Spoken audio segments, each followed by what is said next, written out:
Nanay, payakap kahit sa panaginip. Gusto lang kita i-update sa nangyayari sa buhay ko. Natupad ko na ang pangarap kong munting studio.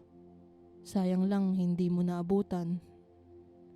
Kahit papano merong mga taong nagtitiwala sa aming munting studio.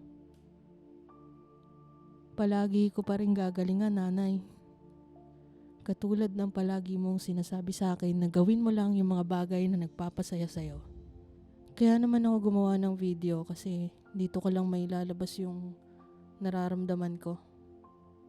At alam ko, kung nabubuhay ka, hindi tayo titigil sa pagpicture at sa pagvideo. Siguro palaging ubos yung ink ng printer namin. Ikaw na lang lagi laman ng files ko. Tapos bibili pa tayo palagi ng mga photo paper at baka nagagawa na natin lahat ng mga posing. Pakakantahin pa kita hanggang sa mamaos ka. Sumayaw hanggang sa hindi mo na kayang sumayaw. Masaya ako, nanay, sa tinataha kong landas. Palagi ko pa rin nararamdaman ang pagmamahal at gabay mo, lalo sa mga taong nakapaligid sa akin.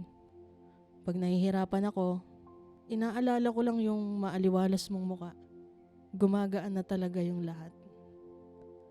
Palagi kitang namimiss, nanay. Payakap kahit sa panaginip.